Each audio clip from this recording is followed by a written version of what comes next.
Noche, que es la palabra del Señor. Hoy está con nosotros el Padre Vicenzo, así es que vamos a poner mucho oído lo que el Padre tiene para nosotros. Así es que humildemente vamos a ponernos de pie, vamos a extender nuestra mano en dirección del Padre y le vamos a pedir al Señor: Padre Santo, tú que eres grande y poderoso, tú en tu infinita misericordia, Señor, amas a tu Hijo. Te pido que siempre le bendigas donde quiera que vaya, Señor. Y a nosotros en este día, regálanos oídos de discípulos para poder escuchar y poner en práctica tu palabra, Señor. Todo esto te lo pedimos en el poderoso nombre de tu Hijo, que es Dios, que vive y reina por los siglos de los siglos. Amén. Muy bien, hermanos. Pueden sentarse. Bueno, hoy, esta noche, aquí tengo como 150 hojas, pero lo voy a hacer más reducido, ¿verdad? Si no, vamos a tener una vigilia, como una vigilia pascual, ¿no? Que vamos a amanecer. Voy a hablar de algo muy concreto, muy concreto, porque tenemos que enterarnos de lo que pasa alrededor de nosotros. Tenemos que enterarnos de lo que pasa en la escuela. Tenemos que enterarnos de lo que los gobiernos, el mundo tiene en la cabeza, y tenemos que enterarnos cuáles son los tiempos en los cuales vivimos, que son muy diferentes de lo de nuestro país. Hola. Sí. Gracias. Anyway, vamos primeramente a decir eso. El Papa Francisco ha hecho un trabajo de preparación para el 2015. En el 2015, en el mes de septiembre, vamos a tener aquí en Estados Unidos el Papa Francisco. Ahora, ¿para qué razón viene el Papa Francisco aquí? ¿De vacación? No. El Papa Francisco viene aquí en Estados Unidos a Filadelfia, septiembre, creo que es el 27, más o menos. Pero no es solamente una cosa para ver al Papa. El tema principal de este encuentro es la familia. Es la Jornada Mundial de la Familia. Porque ahora la cosa que está atacada es la familia. Lo que quiere destruir el mundo y el demonio que seduce al mundo, es la familia. Porque tú destruyes la familia y has destruido todo. Mira, las ideas políticas van y regresan, se mueren. Hay también religiones que se murieron, hay partidos políticos que se murieron, hay, cosas que fueron un tiempo y pasaron.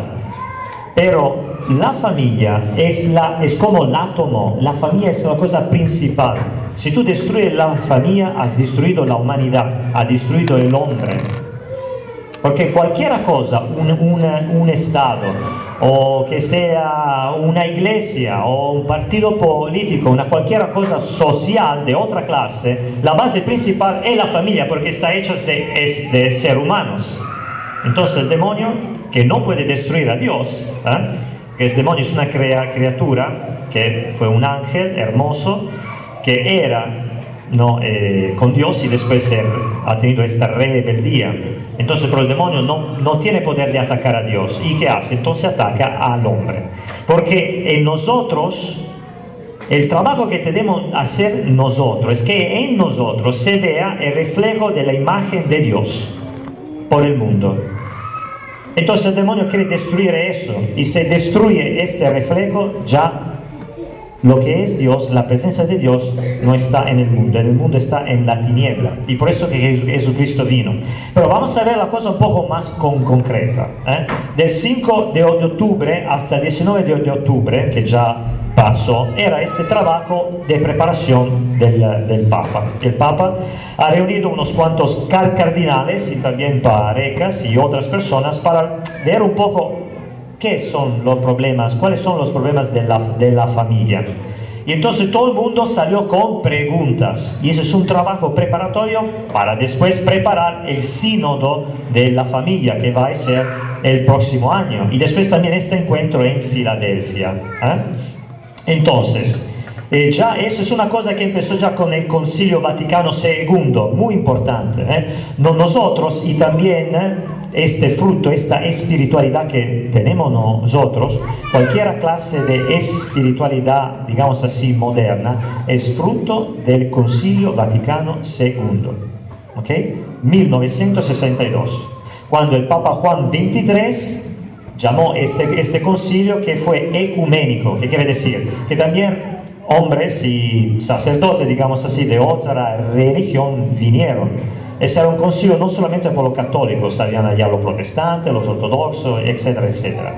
Y después el Papa Juan Pablo II ha hecho un desarrollo de la que se llama teología del cuerpo, muy importante, fundamental. Es un librote así que tú lo ves y te da miedo, ¿no? Es un librote así, se llama Teología del Cuerpo. Y ahora vamos a hablar un poco de eso. Y un poco de esta teología del cuerpo en un sumario la vamos a escuchar, como ya ha dicho nuestra hermana Patricia, el 28, que es un viernes de noviembre, en la Catedral de San José, 856 de Pacific. Está entre Vanderbilt y Atlantic Avenue. ¿Okay? En el downtown de Brooklyn, a las 7 de la noche. Después voy a repetir eso. Entonces tenemos que entender cómo el demonio ataca la familia, ¿ok? Había una carta. Ustedes saben que los papas, ¿no? Yo no sé cómo uno puede ser papa. Por ejemplo, Juan Pablo II rezaba todos los días todos los misterios del rosario. Y ha escrito un montón de cosas, un montón de libros. Yo no sé los papas de dónde encuentran el tiempo de hacer todo eso, pero lo hacen. Es un misterio. Y aquí tenemos también Papa Pablo VI, que acaban de hacerlo santo el mes pasado. ¿Por qué acaban de hacerlo santo? Porque ha escrito una carta muy importante, se llama Humane Vitae, que quiere decir la vida humana, el valor de la vida humana. Esa es una carta importantísima. Ese tiene que ser ¿cómo te puedo decir? Como los 10 mandamientos de la familia cristiana. Se llama Humane Vitae. Eso lo pueden encontrar en el internet. Muchas veces en el internet vamos a buscar tonterías. Bueno, tenemos que ponerle un día allá y ver un poco qué es este Humane Vitae. ¿Qué quiere decir? Uno se lo lee, no es difícil. Prácticamente lo que quiere decir es que la vida humana es sagrada. Nosotros en este tiempo hablamos de muchos derechos, derechos de aquí, derechos de allá, y el aborto es una cosa que elimina el derecho fundamental, el derecho a la vida.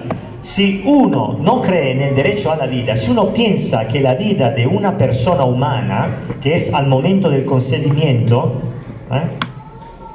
al momento del consentimiento, cuando uno está concebido, ese es el hombre ya. Si uno niega este derecho, todos los demás derechos no sirven para nada. Ese es el derecho fundamental. Uno dice derecho a la educación, derecho al trabajo, pero si no tiene derecho a la vida, ¿y cómo es posible que hay muchos católicos que dicen, y también políticos que supuestamente son católicos, que dicen que no, eso es un escoger, no puede escoger una mujer si abortar a su hijo o no, porque el aborto es matar a un inocente, Uno puede matar en la guerra, cuando el enemigo que quiere matarte tiene el derecho a la defensa, ¿no? Que siempre la defensa tiene que ser de la misma manera, quiere decir que si uno viene con un cuchillo, tú no puedes tirarle con un cañón.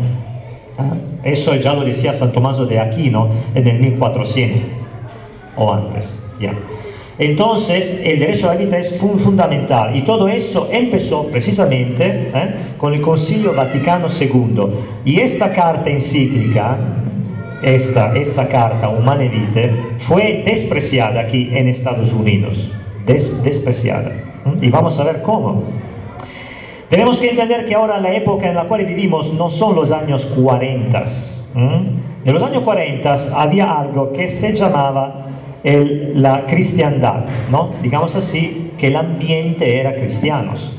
Cuando uno tenía como 13 años y no iba a la misa, tu compañero que tenía 12, el compañero de escuela te decía, oye, tiene que ir a la misa.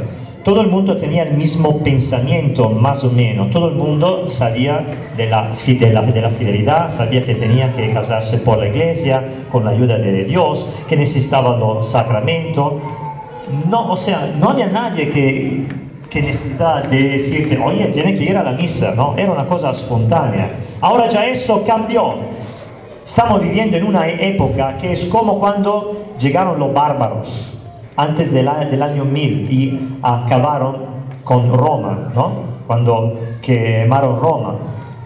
Entonces vivimos en una época que ya no es cristiana. La época en la cual tú vives no es cristiana. Puede llamarla post-cristiana o atea. Eso ya uno tiene que entender eso. Porque en muchas escuelas públicas, no le voy a decir qué cosa van a enseñar, porque aquí hay niños, no quiero escandalizar con términos, aunque son términos científicos. Van a enseñar niños lo que llaman educación sexual, le van a enseñar cómo abusar de su cuerpo. Y ni siquiera los padres lo saben. Tú sabes exactamente, tu hijo, si va a una escuela pública, tú sabes exactamente lo que le van a enseñar, o simplemente firma un papel.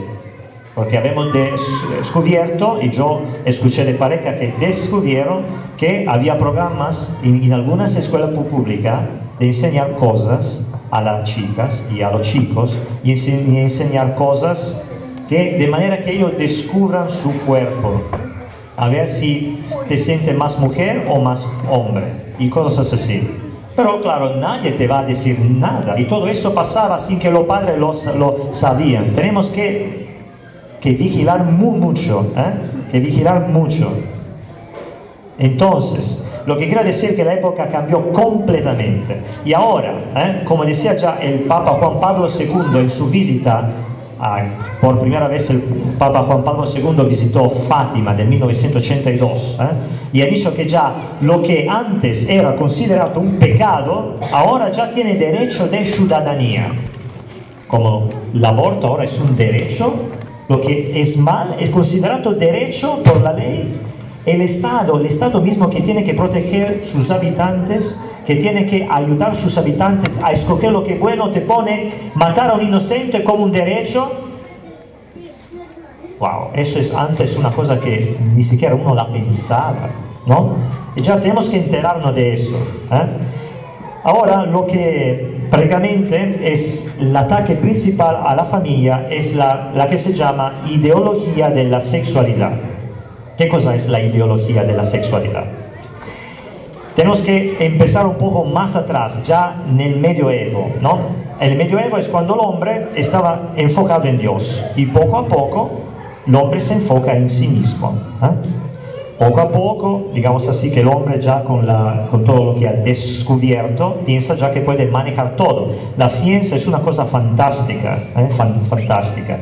Pero muchas veces el hombre piensa que puede manejar todo, especialmente con la biología, como también esas cosas que se llaman los clones, ¿no?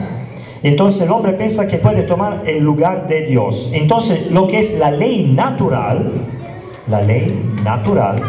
que si uno es hombre, ¿no? Si nace con las cosas que tienen los hombres, es hombre, ¿verdad?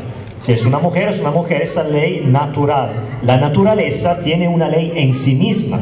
La naturaleza ya habla con razón, porque Dios es uno que tiene inteligencia, entonces hace la cosa bien. La cosa sencilla que se puede entender. Dios pone una ley, ¿no? El hombre lo hace, lo crea, el cuerpo del hombre de una manera. Para que este cuerpo de hombre pueda ser uno con una mujer. Así de sencillo, como siempre nos han enseñado nuestros padres. Ahora ya no. Ahora es el hombre que quiere crearse a sí mismo, quiere recrearse. Pero ¿cómo es que el hombre se crea a sí mismo?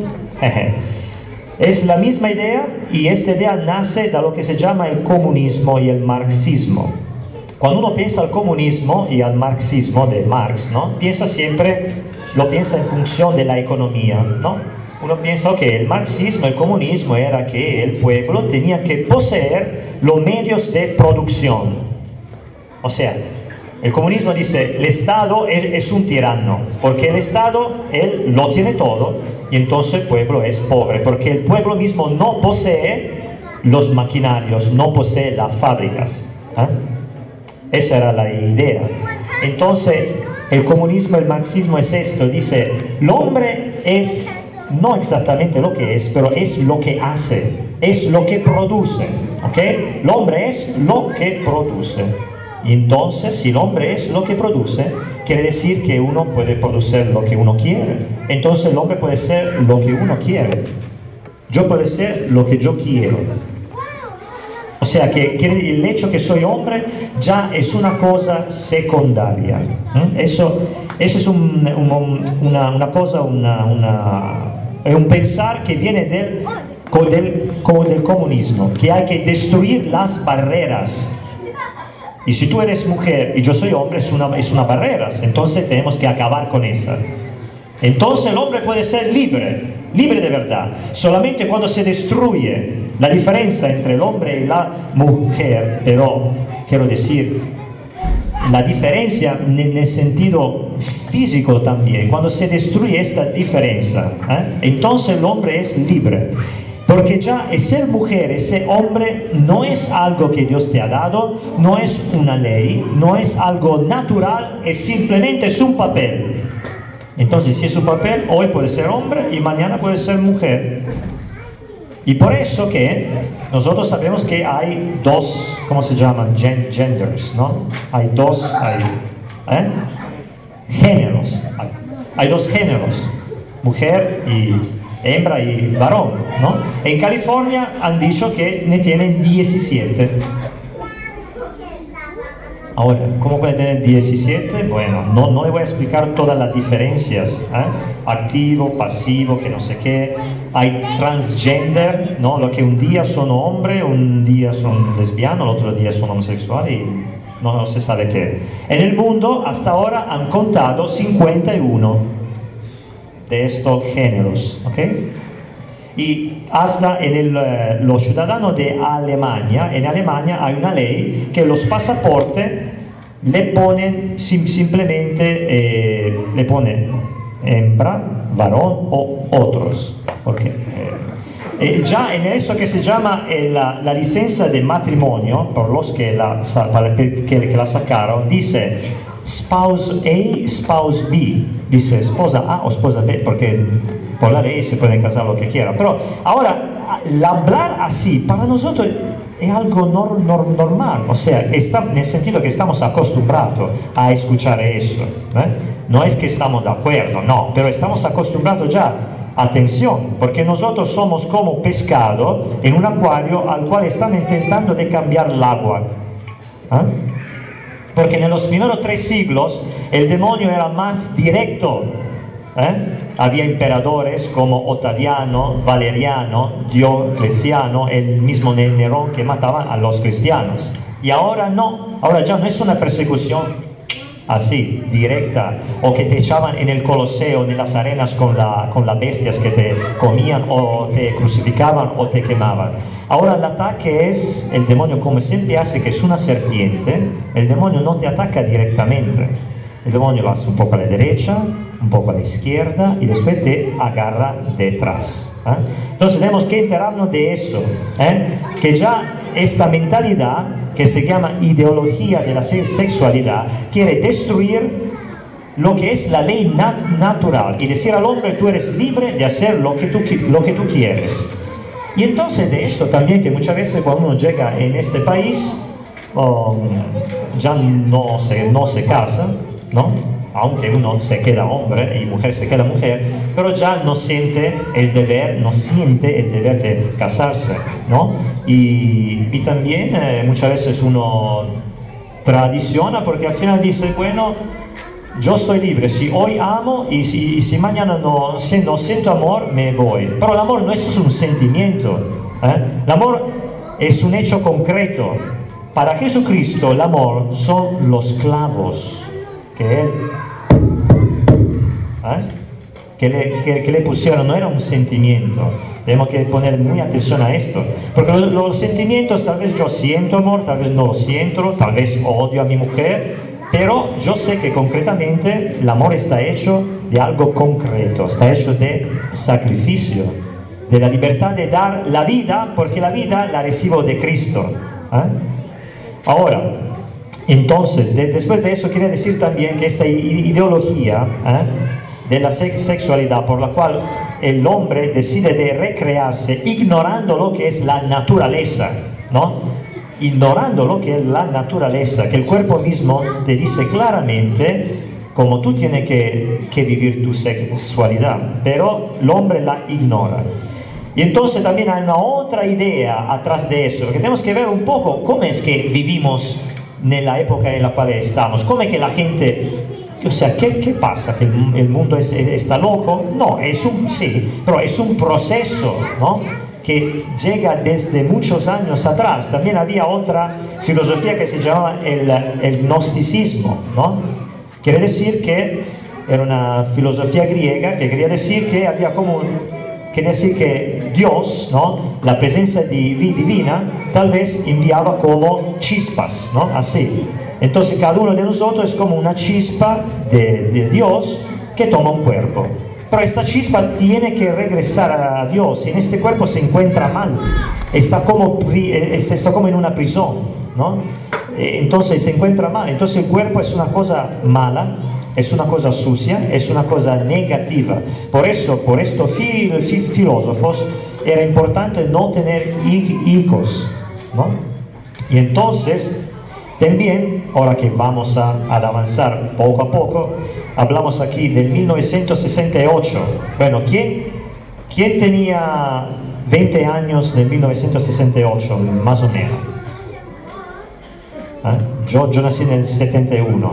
Bueno, ok, todos están muy joven aquí, muy bien. Anyway, entonces en el 68, ¿no?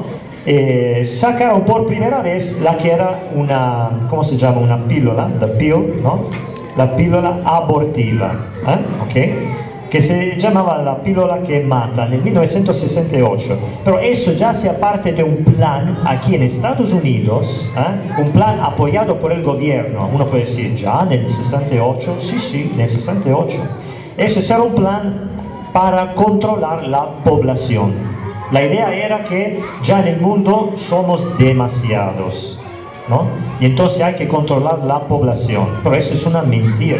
Hay espacio para todo el mundo, para todo el mundo. Y entonces ya aquí en Estados Unidos había, y aquí también tengo nombre de unos cuantos presidentes, y de estos eran Roosevelt, que ya son muchos más antes, y Kissinger, ¿no? Apoyaban este plan de controlar la población. ¿Cuál era ese plan? Y ahora voy a leer brevemente cuál era ese plan, y nosotros que nacimos ya en los años 70, en los años 80, ¿no? Entonces, ya son cosas que nosotros sabemos y nosotros pensamos que la inventaron ahora. No, señores, son cosas que ya poco a poco vienen de esta idea que es de esta cultura que es cultura de muerte, encuentra de la vida, ¿no? Porque Cristo es la vida, todo lo que se encuentra de la vida encuentra de Cristo. Entonces, eso era el plan. ¿Cómo se dice? De no casarse, aquí dice, de no casarse, de retardar los matrimonios. Yo vengo de Italia y la mayoría de mis amigos se casaron todos casi a los 40 años. Claro, porque si te casas muy tarde, entonces a lo mejor vas a tener un hijo o dos. Y ya eso es una manera de controlar la población, limitar la familia, aumentar el número y favorecer la homosexualidad, ¿no? Y eso todos los gobiernos hacen, también aquí en el estado de Nueva York y los demás estados. En Europa ya empezaron a hacer esto muchos antes, ¿no? Porque claro, favoreciendo la homosexualidad, entonces no tienes hijos, ¿no? La tercera cosa era animar a las mujeres a trabajar.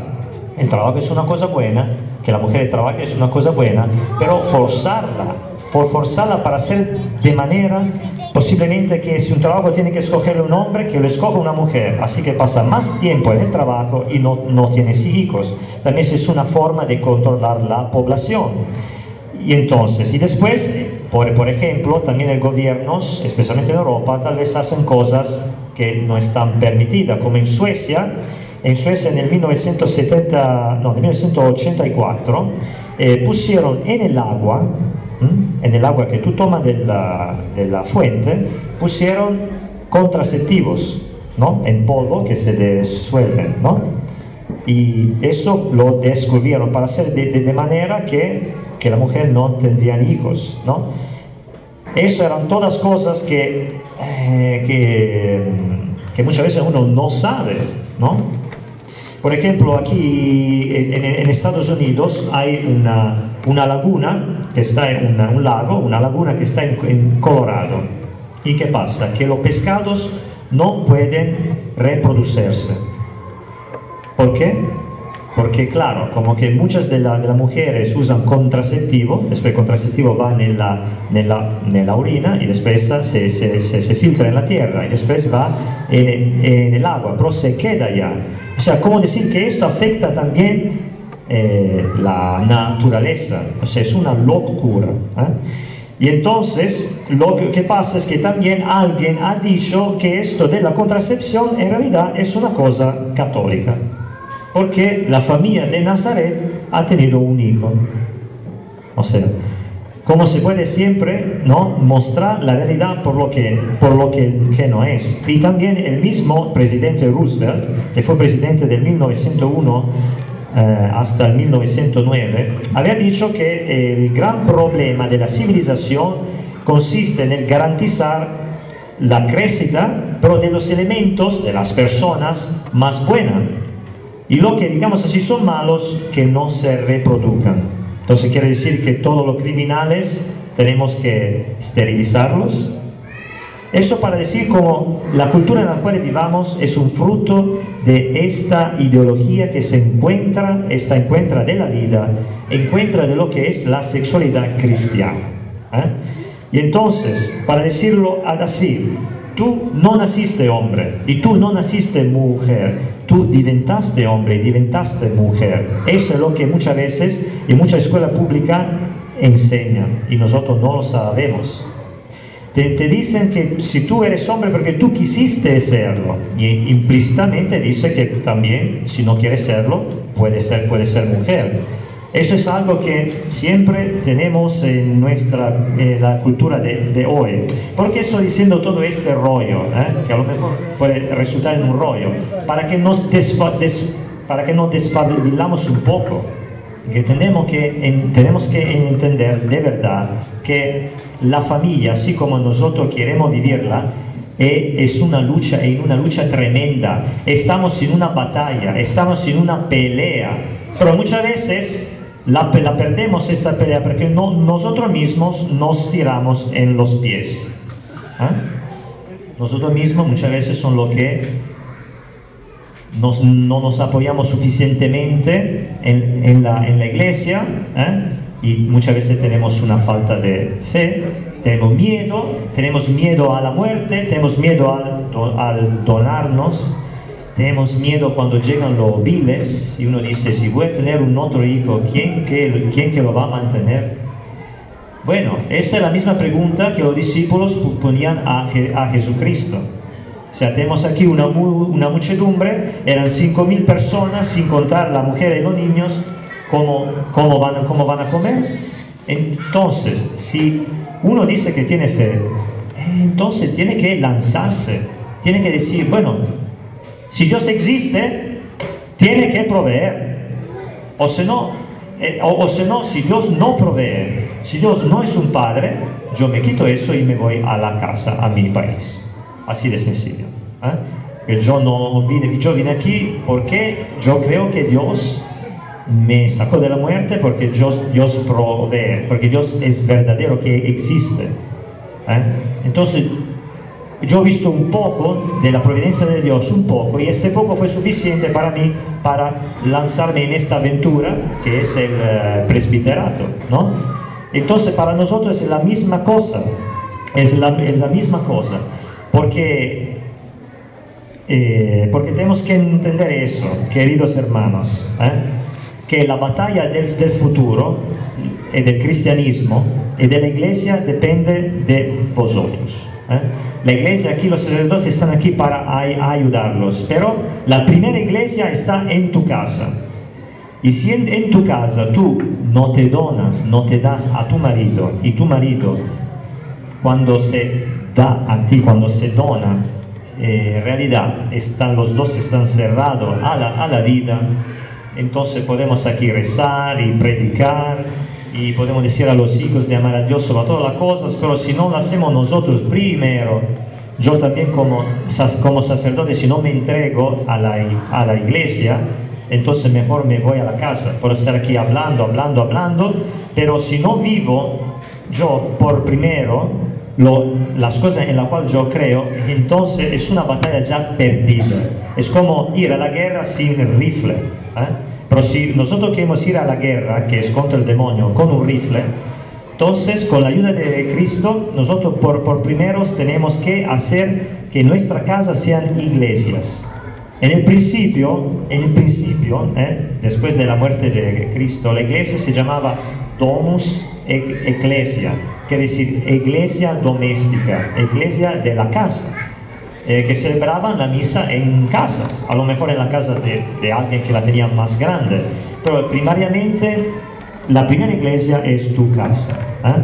Y entonces es verdad que es una pelea. Uno dice, padre, pero ¿cómo es posible que ya tengo 5 hijos? Usted me está diciendo que tengo que estar abierto a la vida. Yo simplemente te estoy diciendo que la muerte ha sido vencida por Cristo y Dios provee. ¿Por qué esto es importante? Porque si no, uno dice a sus hijos, mira, para ser feliz tiene que ser egoísta. Y si a tus hijos, si tú tienes 4 hijos o 5 hijos, tú pregunta al más grande, pongamos que el más grande se llame Nicolás, el más pequeño se llame Antonio, y tú le preguntas a Nicolás, que es el más grande, le dice, ¿tu vida sería la misma sin Antonio? Y Antonio a lo mejor tiene 2 meses. Él piensa, no sería la misma. ¿Y qué tal que a lo mejor Dios ya no quiere darte hijos, ya tienes 4 o 5 y ya? Porque uno piensa que nosotros somos los que producimos los hijos. Los hijos te lo da Dios, y esas son una bendición tremenda, porque en el día en el cual tú vas a estar viejo, si tú estás abierto a la vida, en el día que te vas a morir, todos tus hijos te rodean alrededor y van a rezar por ti y te acompañan. Si tú estás cerrado a la vida, los hijos no van a estar agradecidos, te van a echar en ¿cómo se llama? En un hospital para ancianos, allá botado. Eso lo digo por experiencia. Es una lucha, es verdad, pero es suficiente que tú como mujer y como hombre tienes fe una noche, es suficiente para después experimentar que Dios existe. Entonces, todas estas cosas y muchas más, y más interesante y más en profundidad, para lo que quieren escucharla, la vamos a escuchar de la doctoresa Rosario Laris el 28 de noviembre a la Catedral de San José, 856 de Pacific Street. Pacific como el océano Pacífico, 856 de Pacific Street, en la catedral, que es hermosa, a las 7 de la tarde, por las parejas. Y por las chicas, el 29 de noviembre a las 11 de la mañana. Por los chicos, el 29 de noviembre a las 2. Entonces, porque el cuerpo es sagrado, el cuerpo es el templo del Espíritu Santo, el cuerpo no es un deporte, la sexualidad no es un deporte. Lo que la Iglesia quiere, no quiere que el hombre no experimente el placer, porque el placer lo dio Dios. La Iglesia simplemente quiere que tú vivas este momento de intimidad con tu esposa en plenitud, algo que sea más allá del cuerpo, algo que realmente tú puedes experimentar el amor profundo que solamente Cristo puede darte. Y por eso es importante también el matrimonio cristiano, porque Cristo es de verdad la pega que tiene unido el matrimonio, porque por Cristo yo puedo donarme completamente. Sin Cristo voy a caer en el egoísmo que mata a todo lo que es la fe. Muchas gracias. Hasta se acabó la batería.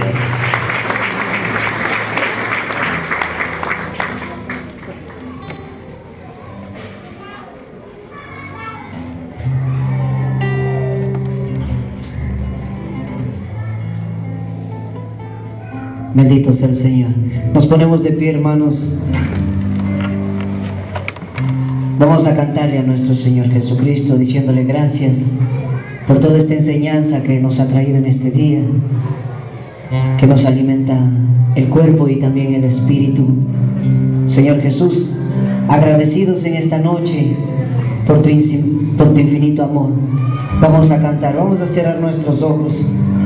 Si el hermano puede bajar un poquito la luz, vamos a cerrar nuestros ojos y vamos a cantarle al Señor. Hermano, ¿qué sería de ti, qué sería de mí si no hubiéramos conocido a Cristo Jesús?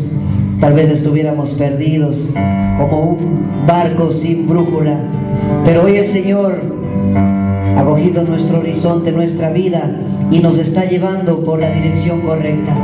Por eso hoy le decimos al Señor gracias a través de esta canción. Bendito Dios.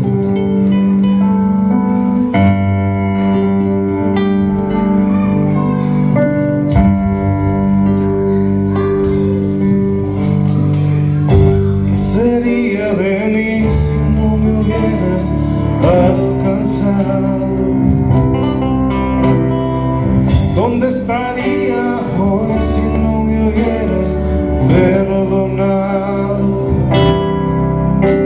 Tendría un vacío en mi corazón, vagaría sin rumbo, sin dirección. Si no fuera por tu gracia y por tu amor,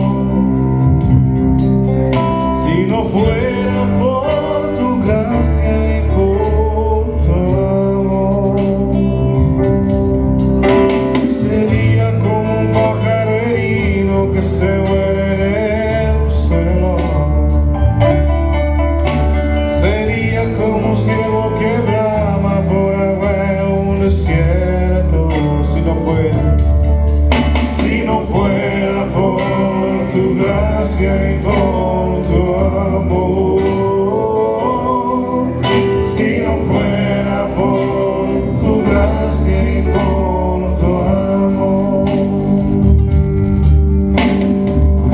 ¿qué sería de mí si no me hubieras alcanzado?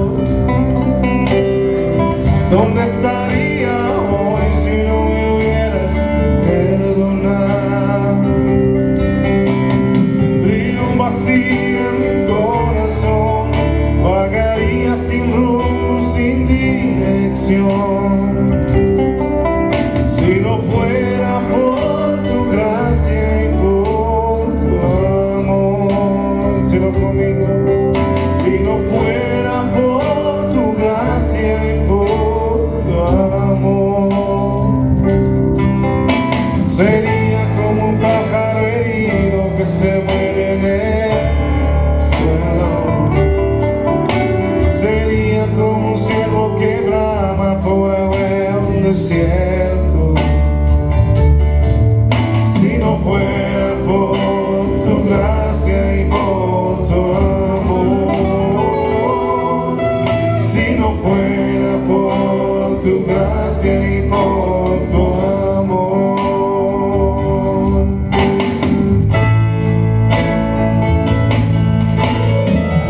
¿qué sería de mí si no me hubieras alcanzado?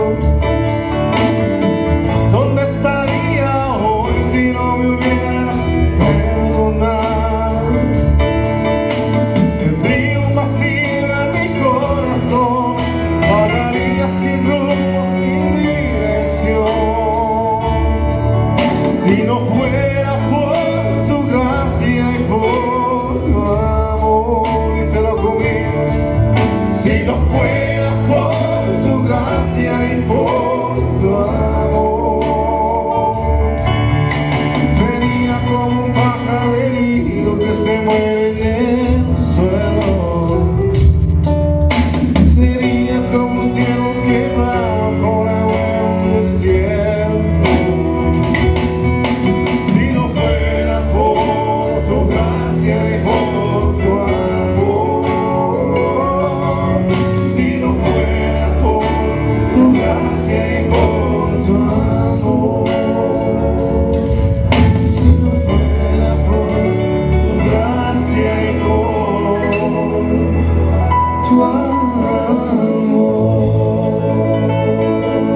Démosle un fuerte aplauso al Espíritu Santo de Dios.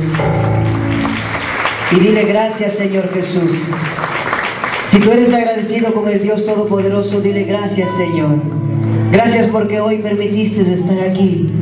Gracias, Señor, por darme una oportunidad más, por un día más de vida, Señor, por mi familia. Gracias, Señor, por lo que has proveído en mi casa, Señor. Gracias, Padre amado. Gracias, Señor Jesús. Bendito Dios. Démosle otro fuerte, fuerte aplauso para nuestro Señor Jesucristo. Bendito, bendito y alabado seas por siempre, Señor.